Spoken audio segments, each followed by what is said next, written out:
नमस्कार साथियों, मैं मनीष मेवाल आप सभी का आपके अपने चैनल में तहे दिल से स्वागत और अभिनंदन करता हूं। मैं उम्मीद करता हूं कि आप सभी शानदार, जबरदस्त और जिंदाबाद होंगे और आप सभी की तैयारियां काफी बेहतरीन चल रही होंगी। काफी दिनों से एक सब्जेक्ट की और डिमांड थी कि सर कक्षा 12 का 2023-24 के सत्र के लिए अर्थशास्त्र की भी शुरुआत करिए, इकोनॉमिक्स की भी शुरुआत करिए। और आज हम इकोनॉमिक्स की शुरुआत करने जा रहे हैं अध्याय 1 व्यष्टि अर्थशास्त्र, या जिसे हम इंग्लिश में कहते हैं माइक्रो इकोनॉमिक्स इंट्रोडक्शन, चैप्टर 1 है आज। चलिए आइए आज इस चैप्टर में या इस लेक्चर में हमें क्या क्या पढ़ना है, डायरेक्ट हम लेक्चर फ्लो डिस्कस करूंगा आज मैं, क्योंकि ये चैप्टर बड़ा ही छोटा है। इसमें 1-2 लेक्चर और लूंगा परंतु चैप्टर छोटा है तो ज्यादा मेन टॉपिक्स नहीं है, पर जो अपन डिस्कस एक एक को भी करेंगे वो भी मैं आपको बता देता हूं। आज हम डिस्कस करेंगे इंट्रोडक्शन क्या है, अर्थशास्त्र की परिभाषा है, व्यष्टि अर्थशास्त्र, समष्टि अर्थशास्त्र, और फिर दोनों में अंतर क्या है, डिफरेंस क्या है, वो भी डिस्कस करेंगे। चलिए शुरू करते हैं आज के लेक्चर को। परिचय, इंट्रोडक्शन में सबसे पहले मैं आज आप लोगों को थोड़ा सा क्लास 12 की इकोनॉमिक्स के बारे में बताऊंगा। ठीक है, देखिए बच्चों, आप लोगों ने क्लास 11th में भी इकोनॉमिक्स पढ़ी और आज आप क्लास 12th में आ चुके हैं, आपको बहुत बहुत बधाई। क्लास 12th की जो इकोनॉमिक्स है उसमें 2 किताबें यहाँ पे देखने को मिलेगी। एक किताब जो है वो है व्यष्टि अर्थशास्त्र और दूसरी है बच्चों समष्टि अर्थशास्त्र। व्यष्टि को इंग्लिश में कहा जाता है माइक्रो इकोनॉमिक्स और इसको कहा जाता है बच्चों मैक्रो इकोनॉमिक्स। माइक्रो और मैक्रो, व्यष्टि अर्थशास्त्र, समष्टि अर्थशास्त्र, ये अर्थशास्त्र की 2 शाखा हैं। एक है व्यष्टि अर्थशास्त्र और दूसरी है समष्टि अर्थशास्त्र, या जिसे एक को माइक्रो इकोनॉमिक्स और दूसरे को मैक्रो इकोनॉमिक्स कहेंगे। इस किताब में भी हमारे पास टोटल 6 चैप्टर हैं और इस किताब में भी हमारे पास टोटल 6 चैप्टर हैं। तो मतलब हमें टोटल जो पढ़ने हैं वो पढ़ने हैं 12 चैप्टर। अब आप कहोगे सर सिर्फ और सिर्फ 12 चैप्टर ही है इकोनॉमिक्स में, ये तो बहुत ही अच्छी बात है। 12 चैप्टर तो बहुत कम होते हैं। इससे ज्यादा तो हमने क्लास 10th के सोशल में पढ़ लिए थे इससे ज्यादा तो क्लास 10th के सोशल में हमने पढ़ लिए थे, 25 चैप्टर थे सर। 9th में भी 20 थे सर। तो यहाँ सिर्फ और सिर्फ 12 चैप्टर, वो भी 2 किताबों को मिलाकर करके। परंतु बच्चों, इस किताब का पहला और इस किताब का पहला, दोनों के फर्स्ट चैप्टर ही ऐसे हैं जो काफी छोटे हों। बाकी के जो 5 चैप्टर है वो काफी बड़े हैं और हर चीज में हम डिटेल में इतना जाएंगे कि आपको 12 चैप्टर बहुत लगेंगे, आपको 20 के बराबर लगेंगे, परंतु आपको बोरिंगनेस नहीं आएगी। आपको इनको पढ़ने में, आपको इन पर मजा ही आने वाला है। तो ये 6 चैप्टर भी हम कंप्लीट करेंगे, ये 6 भी हम कंप्लीट करेंगे। तो हमारे पढ़ने की जो अप्रोच रहेगी वो ऐसा नहीं है कि मैं पहले पूरी व्यष्टि खत्म कराऊंगा या मैं पहले पूरी समष्टि खत्म कराऊंगा, बिल्कुल भी नहीं।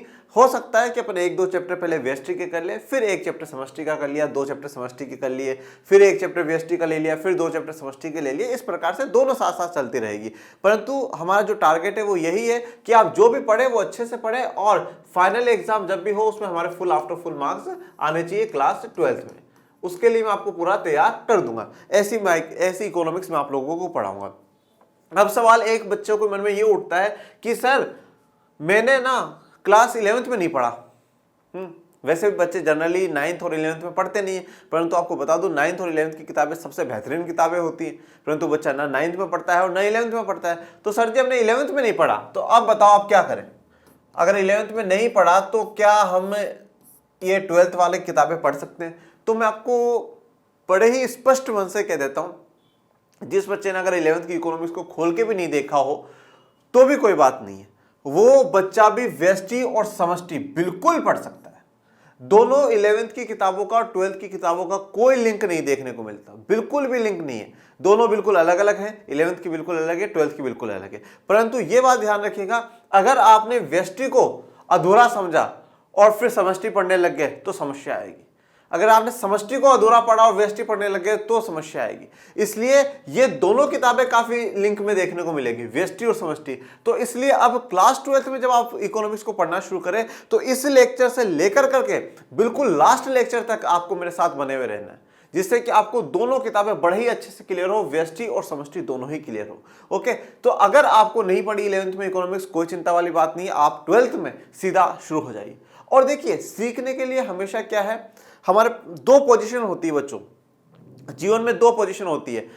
एक पोजीशन होती है जब हमें जहां कुछ ही नहीं आता और एक पोजीशन होती है जहां सब कुछ आता है।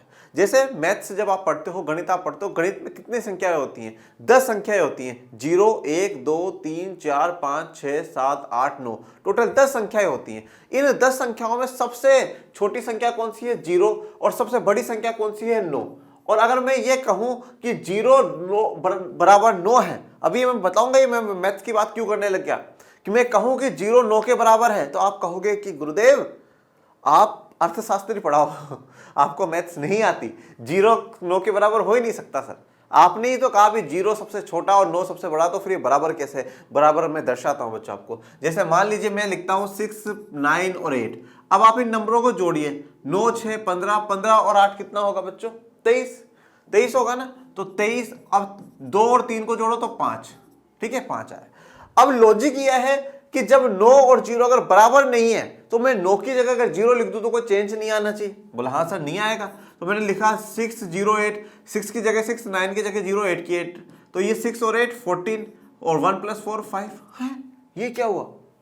9 की जगह 0 चेंज करा तो 5 और 5, मतलब 0 और 9 बराबर है।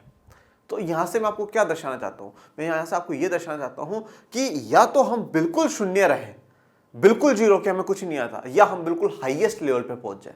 दोनों बराबर है। एक जो ज्ञान का सबसे ऊंचा स्तर अचीव कर लेते हैं वो 9 है, और जिनको कुछ नहीं आता वो 0 है, वो बराबर है। ये बिल्कुल खाली है, वो बिल्कुल संपूर्ण है, वो बिल्कुल संपूर्ण है।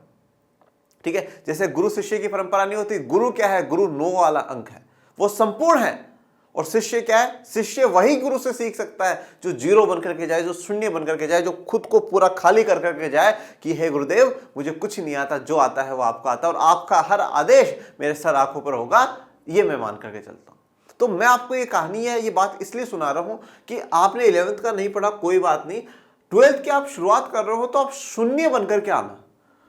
शून्य, वो थोड़ा बहुत जो ज्ञान होता है ना, वो खुद के लिए भी हानिकारक होता है और समाज के लिए भी हानिकारक होता है।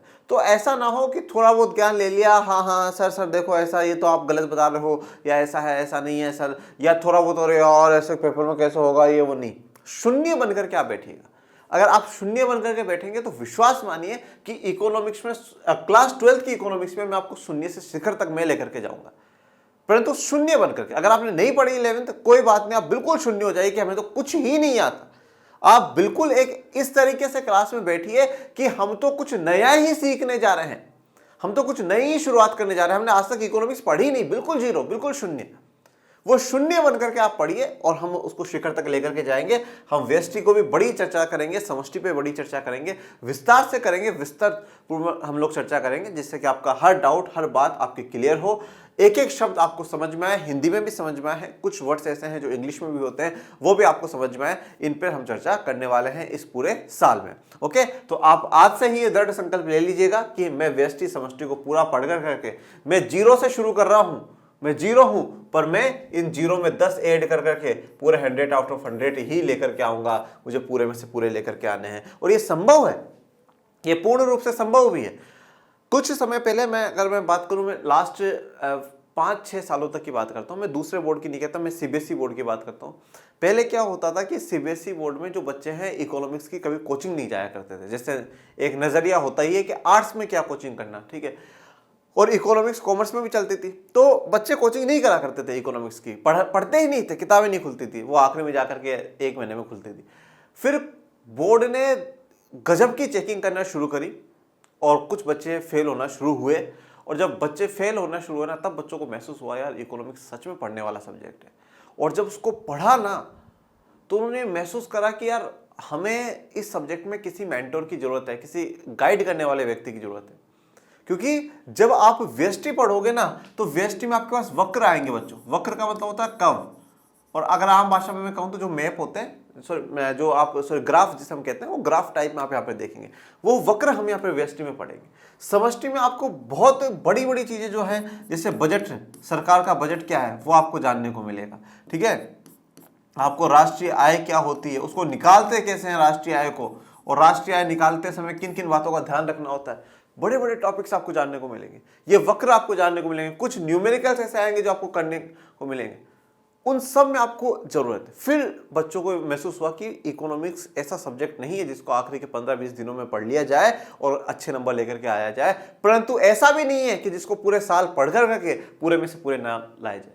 आप पूरे में से पूरे ला सकते हैं, परंतु बस इतनी सी कोशिश है कि आप आज से ही शुरू करें और लगातार निरंतर जैसे जैसे आपके पास लेक्चर आते रहे, आप इनको पढ़ते रहे, रजिस्टर में उतारते रहे, और सिर्फ पढ़े या रटे नहीं, उनको समझने की कोशिश करें, उनको अपने दिमाग को समझाने की कोशिश करें। ठीक है, अब व्यष्टि में और समष्टि में हम लोग पढ़ते क्या है वो अब डिस्कस कर लेते हैं। ठीक है, व्यष्टि अर्थशास्त्र की जब हम बात करते हैं, व्यष्टि या माइक्रो, देखो माइक्रो का मतलब ही क्या है, बहुत छोटा सा, सूक्ष्म जिसे हम लोग कहते हैं, बहुत ही छोटा। ठीक है, तो व्यष्टि या माइक्रो का अर्थ होता है सूक्ष्म बेटा, सूक्ष्म का मतलब है छोटा। तो यहां पर हम व्यष्टि अर्थशास्त्र में क्या पढ़ेंगे, छोटी इकाइयों के बारे में पढ़ेंगे। छोटी का मतलब होता है एक एक प्रति जो व्यक्ति है, एक एक इंडिविजुअल के बारे में पढ़ेंगे। मैं बात करूं, अगर मैं भाई मान लीजिए मेरी आय कितनी है, वो हम व्यष्टि में चर्चा करते हैं। मैं कितना खर्चा करता हूं, व्यष्टि में चर्चा करते हैं। एक कंपनी कितना उत्पादन करती है, वो हम व्यष्टि में चर्चा करते हैं। ठीक है, परंतु देश की सारी कंपनियां कितना उत्पादन करती है, वो हम समष्टि में करेंगे। ठीक है, देश में जितने भी लोग हैं वो कितना कमा रहे हैं, हम समष्टि में। देश के सारे लोग कितना खर्चा कर रहे हैं, वो समष्टि में। मैंने कितना बचाया, वो व्यष्टि में। पूरे देश ने कितना बचाया, वो समष्टि में। तो व्यष्टि में हम एक एक के बारे में बात करेंगे और समष्टि में हम संपूर्ण के बारे में बात करेंगे। तो व्यष्टि किसके लिए है बच्चों, व्यष्टि है व्यक्तिगत के लिए,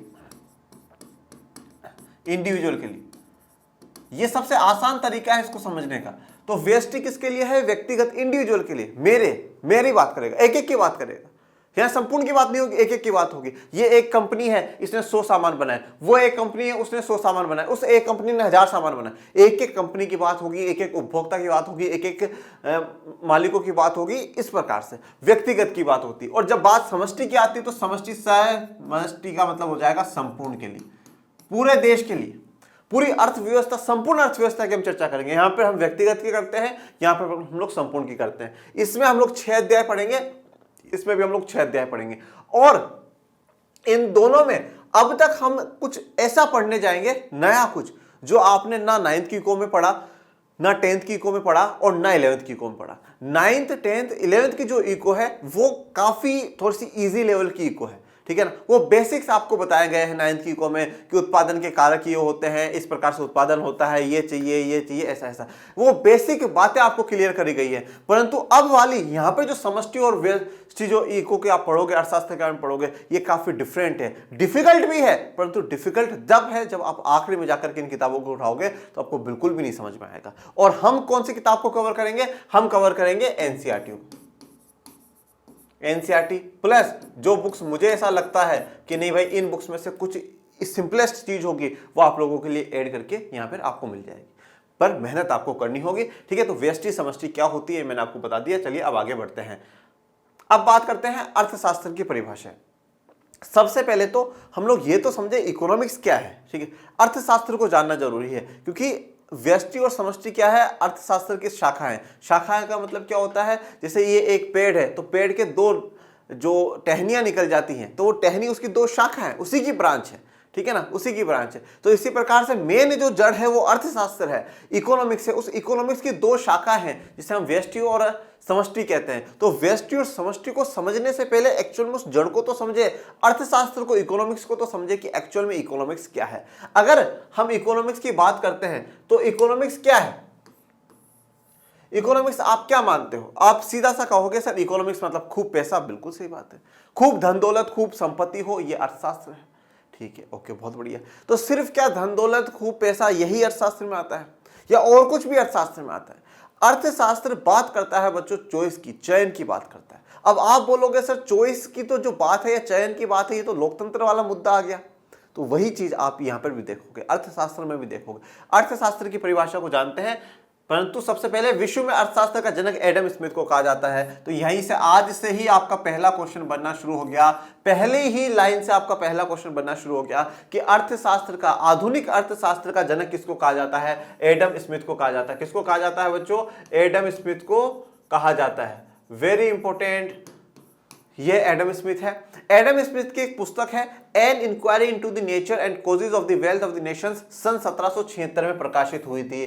तो एडम स्मिथ की पुस्तक का नाम है, बड़ी ही इंपॉर्टेंट पुस्तक है। यहां पर हम कुछ अर्थशास्त्रियों की किताबों का भी जिक्र करेंगे जो कि आपके एक मार्क्स के क्वेश्चंस में पूछी जा सकती है। तो एडम स्मिथ की एक किताब है, कौन सी है? An inquiry into the nature and the causes of the wealth of nation. ठीक है, कब प्रकाशित हुई है? सन 1776। अब इस किताब में क्या था, क्या नहीं था, ये किताब क्या बताती है इतना हमें डिस्कस नहीं करना, ठीक है। सिर्फ ये याद रखना एडम स्मिथ आधुनिक अर्थशास्त्र के जनक हैं और 1776 में उनकी कौन सी किताब प्रकाशित हुई, ये वाली किताब प्रकाशित हुई है।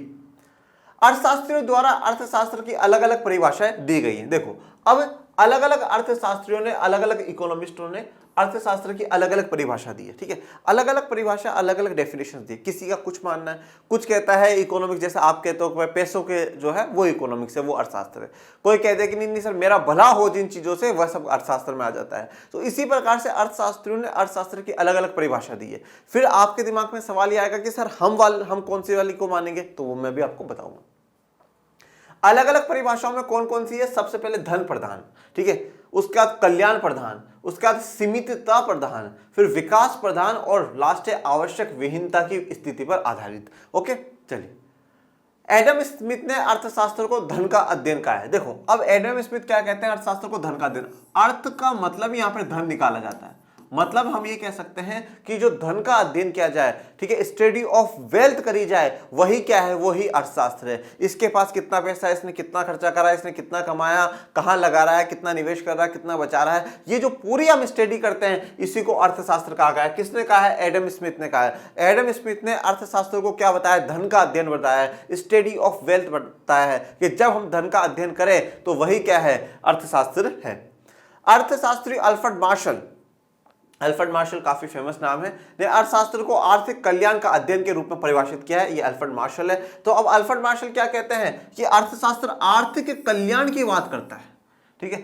अर्थशास्त्र किसकी बात कर रहा है, आर्थिक कल्याण की। कल्याण का मतलब क्या होता है, भला और आर्थिक रूप से भला होना चाहिए। मतलब जो गरीब है वो गरीब ना रहकर के अमीर बनना चाहिए, उसका आर्थिक रूप से, भाई कल मैं 100 रुपए कमा रहा था फिर मैं 1000 रुपए कमाना शुरू करूं, ये मेरा आर्थिक कल्याण है। तो अर्थशास्त्र किसकी बात करता है, आर्थिक कल्याण की बात करता है। इसीलिए तो देखते हो आप कि गरीबी को दूर करने के लिए किससे राय मांगी जाती है, अर्थशास्त्रियों से राय मांगी जाती है। बेरोजगारी को दूर करने के लिए किससे राय मांगी जाती है, अर्थशास्त्रियों से राय मांगी जाती है कि किस प्रकार से हम इनका कल्याण कर सकते हैं, गरीबों का, बेरोजगारों का। तो वो क्या है, आर्थिक कल्याण है। तो उसकी स्टडी भी कहां पर हो रही है, अर्थशास्त्र में हो रही है, इकोनॉमिक्स में हो रही है। तो एडम स्मिथ क्या कहते हैं कि अर्थशास्त्र धन का अध्ययन है, और अल्फ्रेड मार्शल क्या कहते हैं, अर्थशास्त्र आर्थिक कल्याण की बात करता है। हम कह सकते हैं इकोनॉमिक वेलफेयर की बात करता है। उपयुक्त विचारों की कटु आलोचना करते हुए लॉर्ड लियोनिल रॉबिन्स ने अर्थशास्त्र को असीमित आवश्यकताओं व सीमित साधनों, लिमिटेड रिसोर्सेज से संबंधित बताया। अब यह बड़ी इंपॉर्टेंट डेफिनेशन है। अब जो दोनों हमारे पास आए, ठीक है, एडम स्मिथ और अल्फ्रेड मार्शल, इन्होंने सिर्फ एक एक शब्दों में कह दिया कि धन का अर्थशास्त्र है और आर्थिक कल्याण की बात है। परंतु यहां पर लॉर्ड लियोनिल रॉबिन्स ने कहा, इन दोनों की कटी आलोचना करी और मतलब बुराई करी और बोला ये गलत बात है, धन की अध्ययन करना या सिर्फ और सिर्फ आर्थिक कल्याण ही अर्थशास्त्र नहीं है। तो फिर बोला आप बता दो आप क्या कहते हो। तो बोला अर्थशास्त्र असीमित आवश्यकताओं, अनलिमिटेड एंड्स व सीमित साधनों, लिमिटेड रिसोर्सेज से संबंधित बताया। तो ये क्या कहते हैं कि आवश्यकताएं हैं, जो हमारी इच्छा है, जो हमारी जरूरतें हैं, वो असीमित है, अनलिमिटेड है। भाई है ना, भाई आपको क्या चाहिए, घर भी चाहिए, घर में बढ़िया बेड भी होना चाहिए, एसी भी होनी चाहिए, 4-5 गाड़ियां भी होनी चाहिए, नौकर चाकर भी होनी चाहिए। आपकी इच्छाएं कभी खत्म होती है, इंसान की इच्छा कभी खत्म होती, कभी नहीं होती। तो हमारी जरूरतें, हमारी आवश्यकताएं अनंत है, असीमित है। तो हमारी असीमित, अनलिमिटेड एंड्स है, हमारी आवश्यकताएं, हमारी जरूरतें असीमित है। परंतु उन जरूरतों को पूरा करने के लिए जो संसाधन है, जो रिसोर्सेज है हमारे पास, वो लिमिटेड है, वो लिमिटेड है। जैसे कि फॉर एग्जांपल मैं आपको बताता हूं, जैसे मान लो कि भाई एक परिवार है, आज एक परिवार मान लीजिए जो दूध है वो 1 किलो दूध ही खरीद सकता है, उसके पास इससे ज्यादा का पैसा नहीं है, ठीक है। अब 1 किलो ही दूध खरीद सकता है, परंतु उसकी इच्छाएं बहुत है, मैं मिठाई भी खाऊं, मैं चाय भी पीऊं, मैं दूध भी पीऊं, मैं छाछ भी पीऊं। अरे भाई इच्छा बहुत है, परंतु संसाधन जो है उस इच्छा को पूरा करने के लिए वो आपके पास सीमित है, वो आपके पास लिमिटेड है। भाई जैसे मान लीजिए कोई किसान है, वो चाहता है मैं गन्ने की भी खेती करूं, मैं गेहूं भी उगाऊं, मैं बाजरा भी उगाऊं, मैं दाल भी उगाऊं, सारी उगाऊं, परंतु जमीन तो सीमित है, लिमिटेड है हमारे पास जमीन। तो हमारी इच्छाएं, हमारी आवश्यकताएं बहुत सारी है, ये भी होना चाहिए, वो भी होना चाहिए, वो भी होना चाहिए, परंतु हमारे पास क्या है, रिसोर्सेज लिमिटेड है। जैसे कि फॉर एग्जाम्पल मान लीजिए कि आपको आपके घर वालों ने 1000 रुपए पॉकेट मनी के दिए, 1000 रुपए पॉकेट मनी के दिए कि बेटा ये आप रखा करो और आपके जो भी खर्चे हो वो आप निकाल लिया करो। अब इस 1000 में आप क्या करोगे, भाई 300 रुपए किताब लानी है, 200 रुपए मम्मी की दवा लानी है, तीसरे पे फिर आपने बोला कि भैया मम्मी का बर्थडे आ रहा है, 400 मम्मी को, ठीक है, मम्मी के बर्थडे के लिए कुछ गिफ्ट खरीदना है, और जैसे मान लो कुछ एक कोई फ्रेंड का भी बर्थडे है तो 500 उसको देने हैं। अब कितना हुआ, 500 500 हजार 1400, 1400 पर पैसे कितने हैं, 1000। आपको काम बहुत सारे करने हैं पर पैसे तो सीमित है। काम करने की आपकी बहुत इच्छा है कि ये भी कर दूं, वो भी कर दूं, वो भी कर दूं, परंतु रिसोर्स तो, संसाधन तो आपके पास लिमिटेड है ना, पैसा तो आपके पास सीमित है ना, बिल्कुल सीमित है। तो फिर आप क्या करोगे, फिर आप चॉइस करोगे, चूज करोगे, यार ये काम कर देता हूं, ये रहने देता हूं। सबसे पहले किताब तो जरूरी है, मम्मी की दवा भी जरूरी है, और मम्मी का बर्थडे तो देखो यार, दोस्त तो बात की बात है, सबसे पहले माँ है तो माँ, तो यहां तक कर लेता हूं, ये अगली बार कभी देख लेंगे। या मुझे 500 कहीं घूमने जाना था, ये घूमने का अगली बार प्लान बनाएंगे, पहले ये काम करें। तो हमारे पास हमारी आवश्यकताएं बहुत हैं, परंतु हमारे पास उतने संसाधन नहीं है। और जब संसाधनों की कमी होती है और आवश्यकता ज्यादा होती है तो हम क्या करते हैं, हम चयन करते हैं कि ये काम मैं कर लेता हूं, इस काम को मैं रहने देता हूं, ये काम मैं अगली बार देख लूंगा, या और कभी मुझे पास संसाधन रहे तो मैं कर लूंगा। तो जब हमारे पास असीमित आवश्यकताएं हो, ठीक है, और सीमित संसाधन हो, तब हमें चयन करना पड़ता है, तब हमें कुछ ना कुछ चूज करना पड़ता है। लॉर्ड लियोनिल रॉबिन्स के अनुसार असीमित आवश्यकताओं के सीमित साधनों द्वारा पूर्ति हेतु चयन प्रक्रिया, ये इंपॉर्टेंट है, चयन प्रक्रिया चॉइस मेकिंग प्रोसेस से संबंधित अध्ययन परिभाषित किया है। तो अब यहां पे रॉबिन्स क्या कहते हैं, रॉबिन्स कहते हैं कि ये जो आपकी आवश्यकताएं बहुत सारी है और संसाधन बहुत लिमिटेड है, जब आप इनमें से चॉइस करते हो, जब आप चयन करते हो, इसी चयन प्रक्रिया को ही उन्होंने अर्थशास्त्र के रूप में परिभाषित करा है। आप चूज करते हो ये या ये, जैसे कि फॉर एग्जाम्पल, हाँ, 10th के बाद आर्ट्स लें, साइंस लें, कॉमर्स लें, तो आपने ली भाई, आपने किसी ने साइंस लिया, किसी ने कॉमर्स ली, किसी ने आर्ट्स ली, आप लोगों को चयन करना पड़ा ना, भाई मुझे इधर जाना है, इस वाले रास्ते जाना है, इस वाले रास्ते जाना है, या इस वाले रास्ते। तो चयन करना, ये जो चयन करने की विधि है ना, यही अर्थशास्त्र में। अर्थशास्त्र हम लोगों को क्यों पढ़नी पड़ रही है, क्योंकि हमारे पास संसाधनों की कमी है, हमारे पास रिसोर्सेज की कमी है, और रिसोर्सेज की कमी है, उनमें से हमें कौन सा काम करना है वो इंपॉर्टेंस रखनी है, तो उसके लिए हमें कुछ ना कुछ चयन करना पड़ेगा। ये चयन की जो प्रक्रिया है यही अर्थशास्त्र है बच्चों। इकोनॉमिक्स सिर्फ यही बताता है कि जिन संसाधनों की आपके पास कमी हो उनका सही तरीके से इस्तेमाल कर करके किस प्रकार से आप खुद का और देश का विकास कर सकते हैं, वही अर्थशास्त्र है। जब आप अपना बेस्ट चूज कर ले कि हाँ भैया ये सही है, ये काम मुझे इन संसाधनों से करना है। जैसे फॉर एग्जांपल मान लो कि सरकार के पास 10 करोड़ रुपए है, अब सरकार, कोरोना का समय चल रहा है, तो सरकार क्या गाड़ियां बनवाने पे खर्चा करेगी या लोगों के इलाज पे? लोगों के इलाज पे खर्चा करेगी। ये बेस्ट यूटिलाइज है उन 10 करोड़ रुपए का कि भाई लोगों पे इलाज पे खर्चा करो, गाड़ियां तो बात की बात है। तो किस प्रकार से हमारे पास जितने सीमित संसाधन हैं उनका हम किस प्रकार से अच्छे से इस्तेमाल कर सकते हैं, यही अर्थशास्त्र में पढ़ाया जाता है। और अर्थशास्त्र सिर्फ सरकार को आवश्यकता नहीं है, टीचरों को आवश्यकता नहीं है, सिर्फ स्टूडेंटों को आवश्यकता नहीं है, अर्थशास्त्र की आवश्यकता हर व्यक्ति को है। क्योंकि हर महीने की 1 तारीख को हमारी मम्मी, हमारे पापा भी एक हिसाब लगाते हैं कि मेरी इतनी तनख्वाह आई है, इतना मेरे पास खर्चा है और इतना मुझे एक्स्ट्रा पैसा किसी ना किसी से उधार लेना पड़ेगा। ये अर्थशास्त्र ही तो चयन कराना, ये काम करना जरूरी है इसलिए पहले इस काम पे खर्चा करो, चयन करा।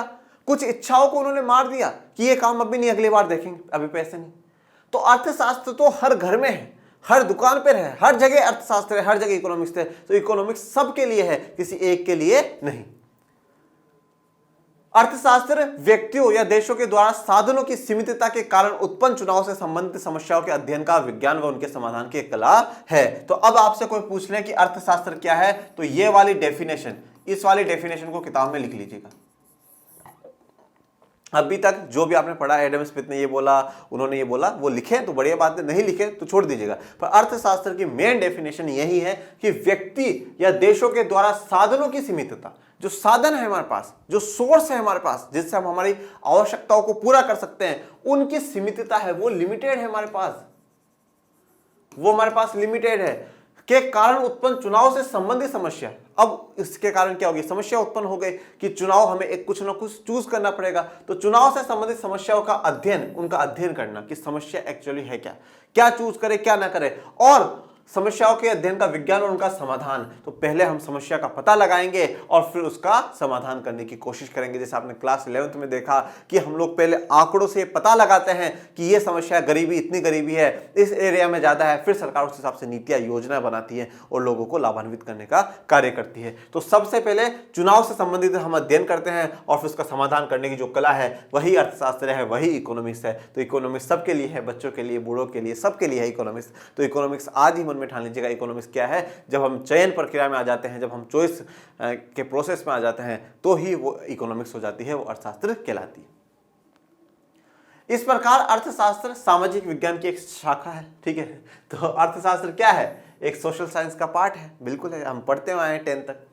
अर्थशास्त्र में व्यक्ति या देशों की अर्थव्यवस्था के व्यवहार के आर्थिक पक्ष का अध्ययन किया जाता है। अर्थशास्त्र में हम क्या करते हैं? व्यक्ति के आर्थिक पक्ष का अध्ययन करते हैं कि उसकी इकोनॉमिक कंडीशन क्या है, क्या स्थिति है, देश की अर्थव्यवस्था। ठीक है, अब देखो अर्थव्यवस्था क्या है, ये दोनों शब्द अलग अलग है बच्चों। अर्थशास्त्र और अर्थव्यवस्था दोनों अलग अलग है।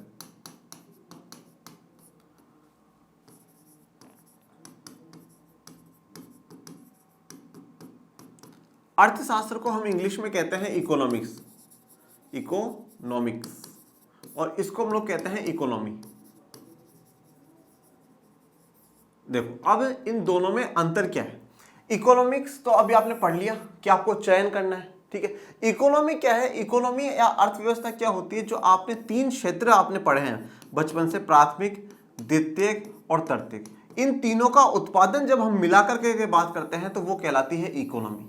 जैसे हम बचपन से पढ़ते हुए आए हैं कि हमारी अर्थव्यवस्था कृषि प्रधान अर्थव्यवस्था है, क्योंकि वहां उत्पादन हो रहा है, वो लोगों को रोजगार दे रही है।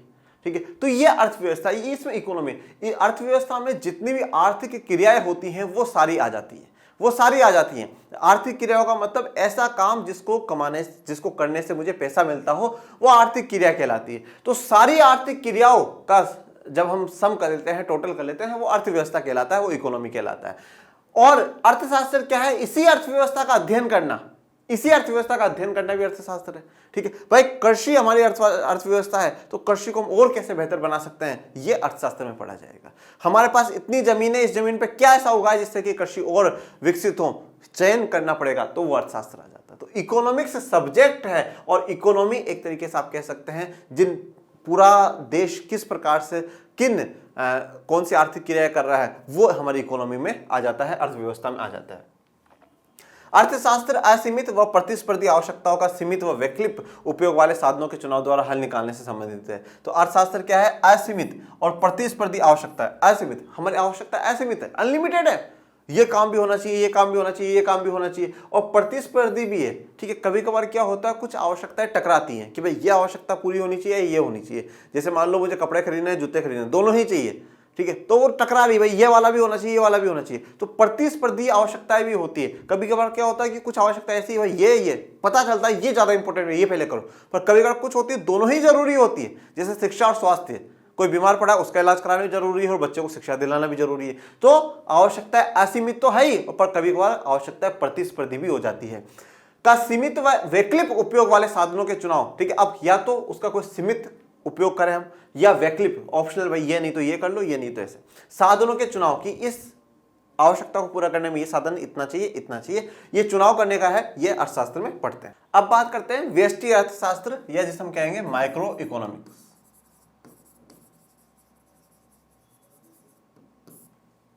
व्यष्टि अर्थशास्त्र को कीमत सिद्धांत या प्राइस थ्योरी भी कहते हैं। क्यों कहते हैं अभी जान लेंगे। व्यष्टि अर्थशास्त्र में व्यक्तिगत इकाई, एक उपभोक्ता, एक उत्पादक, एक फर्म का अध्ययन किया जाता है। देखो अब पहले इस बात को समझो, व्यष्टि अर्थशास्त्र में मैंने क्या कहा, सूक्ष्म, ठीक है, छोटे की बात होती, एक एक की, व्यक्तिगत की बात होगी। व्यष्टि मतलब व्यक्तिगत, तो यहाँ पे व्यक्तिगत इकाई, एक एक इंडिविजुअल इकाई की। हम एक उपभोक्ता की बात करेंगे। ये उपभोक्ता, उपभोक्ता कौन होता है? जो वस्तुओं का उपभोग करता है, जिनका इस्तेमाल करता है, वो उपभोक्ता कहलाता है। तो जैसे आज आप ये सेवा का उपभोग कर रहे हैं तो आप उपभोक्ता कहलाए। तो एक उपभोक्ता कितना उपभोग कर रहा है, एक उत्पादक कितना उत्पादक कर रहा है, एक फर्म, एक कंपनी कितना उत्पादन कर रही है, ये सब कुछ। यह अध्ययन कीमतों को ध्यान में रखकर किया जाता है। अब ये जितना भी अध्ययन हम कर रहे हैं कीमतों को ध्यान में रख करके, भाई एक उपभोक्ता कितनी कीमत तक का उपभोग कर रहा है, एक उत्पादक कितनी कीमत तक का उत्पादन कर रहा है, एक फर्म कितना उत्पादन करती है, ये सब कुछ। तो ये सब कीमत को ध्यान में रख करके, प्राइस को ध्यान में रख करके किया जाता है। इसलिए व्यष्टि अर्थशास्त्र को कीमत सिद्धांत या प्राइस थ्योरी भी कहा जाता है। ठीक है, तो व्यष्टि अर्थशास्त्र में हम क्यों बात करेंगे, कीमत सिद्धांत की बात करेंगे। देखो, और ये एक जनरल फिनोमिना भी है। आज जैसा उपभोक्ता हो, एक इंडिविजुअल की जब बात आती है तो हम क्या देखते हैं भाई, जैसे मान लो आज मैं ही हूं, मैं मॉल में गया, मॉल में हम अपन सब कपड़े देखने से पहले उसकी रेट देखते हैं, देखते हो ना, देखते ना। तो अब रेट देख रहे हैं, मतलब रेट ज्यादा हुई कम हुई तो अपने बजट में ही तो लेंगे। तो क्या हुआ, कीमत के आधार पर हम ये तय कर रहे हैं कि हमें खरीदना है या नहीं खरीदना। एक उत्पादक जो सामान बेचने वाला, तो भाई आप सामान लेने जाते हो, उसको उसने बोला 100 रुपए, आप बोलो नहीं साहब मैं तो 40 ही दूंगा, वो बोलेगा दूसरी दुकान से ले ले। कीमत पे भाई 100 का तो 95 में ले जा, 90 में ले जा, 40 में, ऐसे कैसे हो सकता है। वो भी कीमत पर ही बेचने को तैयार है। तो ये सब कुछ एक एक इंडिविजुअल का कीमत पर तय होता है। एक देखो बड़े लेवल की बात आती है ना, तब एक अलग बात हो जाती है, हम समष्टि में पढ़ेंगे तब एक अलग बात है। परंतु एक इंडिविजुअल हमेशा कीमत को ध्यान में रख करके ही कार्य करता है। इसलिए व्यष्टि अर्थशास्त्र में हम कीमत सिद्धांत कहते हैं। जैसे ये सब्जियों की रेट लिखी हुई है, ये इतनी इतनी, ये इतने की, ये इतने की, तो कीमत दर्शा रही है। जैसे एक उपभोक्ता द्वारा एक निश्चित कीमत व आमदनी की स्थिति में उसकी संतुष्टि को अधिकतम करता है। जैसे अब एक उपभोक्ता है तो एक निश्चित कीमत, भाई इतनी कीमत और उसकी आमदनी की स्थिति, ये हम सब अब धीरे धीरे आगे पढ़ेंगे व्यष्टि अर्थशास्त्र में। जैसे कि आपकी आय इतनी है, जैसे मान लो आपकी आय 100 रुपए है, ठीक है, अब आपको कोई सामान खरीदना है, तो अब इस 100 रुपए के अंदर अंदर आपका सामान आना चाहिए। तो उन वस्तुओं की कीमत ऐसी होनी चाहिए कि जितना आप खरीदना चाहते हो वो इनकी आय में आ जाए और वो संतुष्ट कर दे, वो संतुष्ट कर दे। यहां पे देखो, अभी जब आप चैप्टर 2 पढ़ोगे ना, चैप्टर 2 में उपभोक्ता का व्यवहार जब अभी हम लोग पढ़ेंगे नेक्स्ट चैप्टर में, तब आपको ये चीजें और भी क्लियर होगी कि उपभोक्ता कब संतुष्ट होगा, कब सेटिस्फाइड होगा कि हाँ बस अब यहां ठीक है। ओके, इसी प्रकार एक उत्पादक द्वारा एक वस्तु या सेवा की निश्चित कीमत की स्थिति में उसके उत्पादन को अधिकतम करता है। तो एक उत्पादक वस्तु और सेवा की निश्चित कीमत पे, भाई इतनी कीमत पे अगर वो बेचेगा तो वो उत्पादक संतुष्ट है। देखो एक बात ध्यान रखना, कंज्यूमर जो उपभोक्ता है वो, और प्रोड्यूसर जो उत्पादक है वो। कंज्यूमर हमेशा क्या चाहता है कि प्राइस क्या हो, मूल्य कम से कम हो। ठीक है भाई, हम कब खरीदते हैं, जब कम से कम हो। और उत्पादक क्या चाहता है कि मूल्य ज्यादा से ज्यादा हो, मैं तब बेचूं। ठीक है, क्योंकि उसको प्रॉफिट कमाना है। तो अब क्या है कि ऐसा तो है नहीं कि उपभोक्ता के अनुसार, जैसे मैंने उसने उत्पादक ने बोला भाई 100 रुपए और वो उपभोक्ता कह रहा नहीं मैं तो 40 में, तो ऐसा तो हो नहीं सकता कि हर मर्जी उपभोक्ता की चले। और ऐसा भी नहीं है उत्पादक की चले, उत्पादक बोले नहीं 5 रुपए की चीज के लिए बोले नहीं 1000 रुपए की, तो हम 1000 रुपए थोड़ी दे करके आ जाएंगे, नहीं देंगे ना। तो ना तो उपभोक्ता ना उत्पादक, परंतु दोनों का एक ऐसा लेवल होता है जहां पर उपभोक्ता को भी नुकसान नहीं होता और उत्पादक को भी नुकसान नहीं होता। तो ये सब कीमत के आधार पर चलता है। इसी प्रकार एक फर्म द्वारा अथवा समान फर्मों के समूह उद्योग में निश्चित कीमत पर लाभ व उत्पादन को अधिकतम करना इत्यादि। देखो अब एक डिफरेंस यहां पर और समझो आप लोग, फर्म और उद्योग दोनों में अंतर क्या है। ठीक है, फर्म और उद्योग में आपको मैं अंतर बता देता हूं। फर्म और ये इंडस्ट्री, इसको कहेंगे इंग्लिश में इंडस्ट्री, दोनों में अंतर क्या है। फर्म का मतलब होता है कोई एक कंपनी की बात होती है। ठीक है भाई, पेन बनाने वाली एक कंपनी, ठीक है, जैसे आप किसी कंपनी का नाम ले लो, मोबाइल बनाने वाली एक कंपनी, ये सब कुछ। ठीक है, परंतु जब मैं ये कह रहा हूं कि ये एक्स मोबाइल कंपनी है, ये एक्स मोबाइल कंपनी, तो ये क्या है, ये एक फर्म है। ये क्या है, एक फर्म है।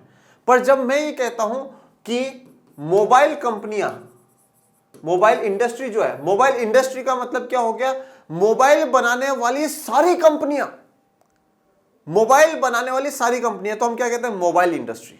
ऑटोमोबाइल जानते हो, ऑटोमोबाइल क्या होता है, जिसमें व्हीकल्स आ जाते हैं। ठीक है ना, आपके जितने भी ये व्हीकल्स हैं वो सब उसमें ऑटोमोबाइल्स में आ जाते हैं। मैं कहूं ये वाई कंपनी वाली ऑटोमोबाइल बढ़िया आते हैं, तो मैं किसकी बात करूं, मैं फर्म की बात करूं, मैं वाई कंपनी का स्पेसिफिक नाम लेकर के कर रहा हूं। परंतु मैं ये कहता हूं कि आजकल ऑटोमोबाइल इंडस्ट्री में रेट बढ़ गए हैं, मतलब ऑटोमोबाइल कोई सी कंपनी का खरीद लो, कोई सी फर्म का खरीद लो, रेट बढ़ गए हैं। मैंने इंडस्ट्री की बात करी, उद्योग की बात करी। उद्योग क्या दर्शाता है, उद्योग एक प्रकार की वस्तु बनाने वाले सभी फर्मों को एक साथ दर्शाता है। हम कहते हैं ना फिल्म इंडस्ट्री, तो फिल्म इंडस्ट्री में हमने किसी पर्सनल एक्टर का बात नहीं करी, हमने किसी डायरेक्टर की बात नहीं करी, प्रोड्यूसर की बात नहीं करी, हमने सबकी बात कर रहे हैं। हम कह रहे हैं एजुकेशन इंडस्ट्री।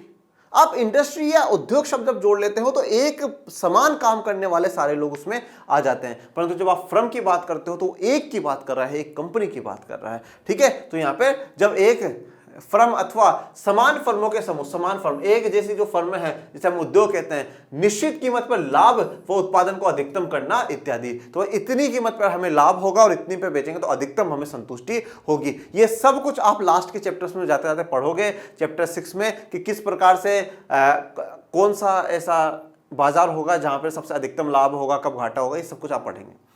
इन सभी व्यक्तिगत इकाइयों को अध्ययन कीमत को ध्यान में रखकर किया जाता है, और ये सारे जो अध्ययन हम है, ये जो सारी स्टडी हम करेंगे वो कीमत को ध्यान में रख करके करेंगे। ठीक है, प्राइस को ध्यान में रख करके करेंगे।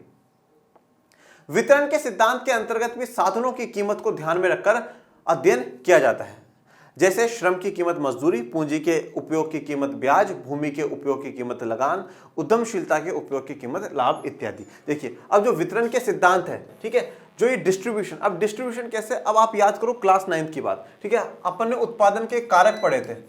ठीक है, उत्पादन के कारक पढ़े थे, फैक्टर्स ऑफ प्रोडक्शन पढ़ा था। अब भी हम लोग क्या पढ़ते आए हैं कि व्यक्तिगत इकाई की बात कर रहे हैं, एक उपभोक्ता की बात करेंगे, एक उत्पादक की बात करेंगे। तो प्रोड्यूसर क्या करेगा, जब कुछ प्रोड्यूस करेगा तभी तो हम लोग कुछ खरीद पाएंगे। भाई आज हम वीडियो बनाएंगे तभी आप लोग देख पाओगे। तो उत्पादक पहले उत्पादन करेगा, और उत्पादन करने में कुछ कारक, कुछ फैक्टर्स होते हैं। कौन कौन से होंगे? भूमि होगी, ठीक है, श्रम होगा। अब जो मजदूरी कर रहा है उसको कुछ ना कुछ तो पैसा चाहिए। भाई मजदूर ऐसा तो है नहीं कि काम करके आ जाएगा और उसको पैसा ना दो, तो मजदूर को क्या देंगे? हम उसकी मजदूरी देंगे। अगर मालिक ने कहीं से पैसा लिया है, कोई भी जमीन ली है, तो उसके बदले में उसको क्या देगा? ब्याज देगा। भूमि के बदले लगान मिल जाएगी। और जो मालिक है उस मालिक को क्या होगा? या तो लाभ होगी या हानि होगी। मतलब जितने भी उत्पादन के कारक है, जो 4 कारक आप 9th से पढ़ते हुए आ रहे हो, भूमि, श्रम, भौतिक पूंजी और मानव पूंजी, उन चारों को कुछ ना कुछ मिलेगा। भूमि को भूमि के बदले लगान मिलेगा, ठीक है, मजदूर को मजदूरी मिलेगी, और जो मालिक है उसको लाभ या हानि मिलेगा, और पूंजी लगाने वाले को उसका ब्याज मिलेगा। तो ये हमने क्या करा? वितरण कर दिया ना। जो चीज इन्वॉल्व हुई उत्पादन में, उसके बदले में उसको कुछ ना कुछ डिस्ट्रीब्यूट किया है, हमने कुछ ना कुछ दिया है। साधनों की कीमतों को साधनों के प्रतिफलों के रूप में रखकर अध्ययन किया जाता है। तो जो साधन है उनकी कीमतों को साधनों के प्रतिफल के रूप में रख करके अध्ययन किया जाता है। व्यष्टि अर्थशास्त्र में व्यक्तिगत इकाई का आंशिक, माइक्रो पार्शियल व कुल व्यष्टिगत अर्थशास्त्रीय अध्ययन होता है। वस्तु की कीमत को परिवर्तनशील तथा अन्य कारकों जैसे उपभोक्ता की आय इत्यादि को स्थिर मानकर किया जाने वाला अध्ययन आंशिक अध्ययन कहा जाता है। देखो, अब इन्होंने क्या कहा कि व्यष्टि अर्थशास्त्र में व्यक्तिगत जो इकाइयां हैं उनका आंशिक और कुल व्यष्टिगत अर्थशास्त्रीय अध्ययन होगा। आंशिक में क्या होगा? जब वस्तु की कीमत को परिवर्तनशील और तथा अन्य कारकों जैसे उपभोक्ता की आय इत्यादि को स्थिर मानकर किया जाने वाला। देखो, आगे आप जाकर के पढ़ेंगे, जैसे आज एक उपभोक्ता है, आज एक मैं कुछ खरीदने वाला हूं, तो ऐसी कौन कौन सी चीजें हैं जो मेरी डिमांड को, मेरी मांग को प्रभावित कर सकती है? सबसे पहले तो उस वस्तु की कीमत। अगर उस वस्तु की कीमत बहुत ज्यादा हो गई होगी तो मैं नहीं खरीदूंगा, कम हो गई होगी तो हो सकता है मैं ज्यादा खरीद लूं।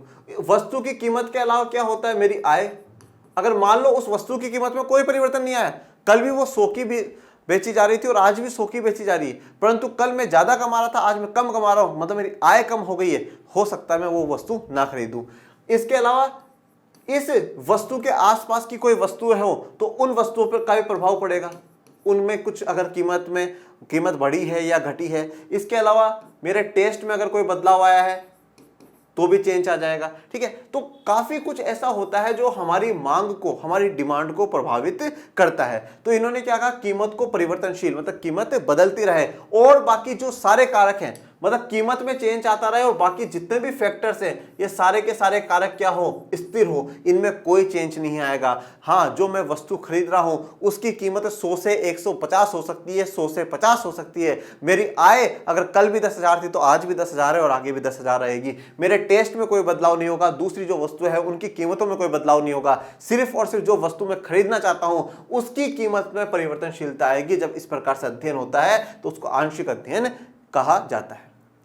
किंतु जब सभी कारक परिवर्तनशील होते हैं तो उसको कुल व्यष्टिगत, माइक्रो टोटल अध्ययन कहा जाता है। और जब सारे के सारे कारक ही परिवर्तनशील हो, मतलब ये भी, इसमें भी चेंज हो जाए, इसमें भी हो जाए, इसमें भी हो जाए, हो सकता है सभी कारकों में चेंज हो सकता है, तो ऐसी स्थिति को हम लोग कुल व्यष्टिगत या माइक्रो टोटल अध्ययन कहते हैं।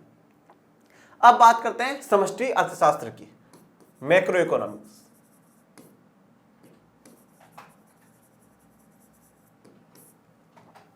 समष्टि अर्थशास्त्र में अध्ययन व्यापक अथवा समग्र स्तरों के संदर्भ में किया जाता है। सीधी सी बात है, व्यष्टि में हम व्यक्तिगत की बात कर रहे हैं और समष्टि अर्थशास्त्र में हम संपूर्ण अर्थव्यवस्था की बात करेंगे, हम टोटल की बात करेंगे। अब यहां पर हम एक एक की बात नहीं कर रहे हैं, हम ये नहीं कहेंगे कि एक उपभोक्ता कितना उपभोग कर रहा है, हम ये कहेंगे कि इस देश में टोटल जो उपभोक्ता है वो इस वस्तु का कितना उपभोग कर रहे हैं, टोटल कितना उत्पादन हो रहा है, टोटल राष्ट्रीय आय कितनी है। हम एक एक व्यक्ति की आय की बात नहीं करेंगे, हम यहाँ पे बात करेंगे व्यापक बड़े स्तर की और समग्र टोटल के रूप में हम लोग यहाँ पे बात करेंगे। समष्टि अर्थशास्त्र के अंतर्गत हम लोग क्या क्या पढ़ेंगे, राष्ट्रीय आय के स्तर के बारे में हम लोग जानेंगे, नेशनल इनकम के बारे में, रोजगार के बारे में जानेंगे, देश में बचत के बारे में, विनियोग के बारे में जानेंगे, विनियोग मतलब इन्वेस्टमेंट, सामान्य कीमत का स्तर जानेंगे, आर्थिक वृद्धि व विकास में उतार चढ़ाव इत्यादि का अध्ययन किया जाता है। तो ये सारे टॉपिक जो यहाँ पे लिखे गए हैं ये सब हम लोग मैक्रो में पढ़ेंगे जब हम मैक्रो की किताब स्टार्ट कर देंगे। समष्टि अर्थशास्त्र को सामान्य आय व रोजगार का सिद्धांत, general income and employment theory भी कहा जाता है। और समष्टि अर्थशास्त्र को क्या कहा जाएगा, आय व रोजगार का सिद्धांत, और व्यष्टि को क्या कहा गया था, प्राइस थ्योरी, कीमत का सिद्धांत, और इसको क्या कहा गया, आय व रोजगार का सिद्धांत। समष्टि अर्थशास्त्र से संबंधित जॉन मिनार्ड किन्स की सन 1936 में the general theory of employment, interest and money पुस्तक प्रकाशित हुई। तो जॉन मिनार्ड किन्स की 1936 में ये जो पुस्तक प्रकाशित हुई है ये इंपॉर्टेंट है, क्योंकि इस पुस्तक के बाद ही समष्टि अर्थशास्त्र को अधिक वैज्ञानिक तरीके से विकसित होने का मौका मिला और ज्यादा समष्टि अर्थशास्त्र को समझने का मौका मिला। यह है किन्स। अब बात करते हैं व्यष्टि एवं समष्टि अर्थशास्त्र में अंतर। ठीक है, अब यहां पर मैं आपको एक टेबल बनवा देता हूं, वो टेबल पढ़ लीजिए, तो उससे आपको व्यष्टि और समष्टि में अर्थशास्त्र में अंतर पता चल जाएगा कि दोनों में क्या अंतर है और किस आधार पर हम लोग दोनों के बीच में डिफरेंस कर रहे हैं।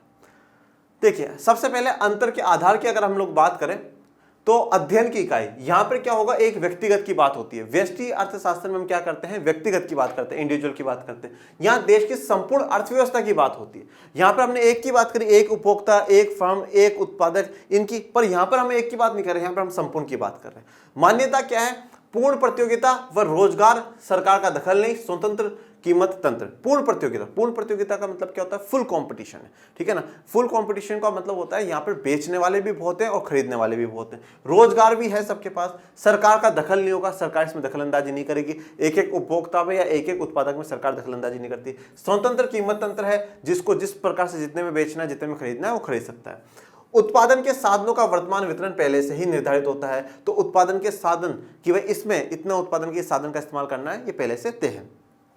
अध्ययन का उद्देश्य, हम अध्ययन करते क्यों हैं, संसाधनों के अधिकतम वितरण से संबंधित सिद्धांतों के लिए। तो जो संसाधन है हमारे पास उसका हम ज्यादा से ज्यादा अधिकतम वितरण कर सके इसलिए कर रहे हैं।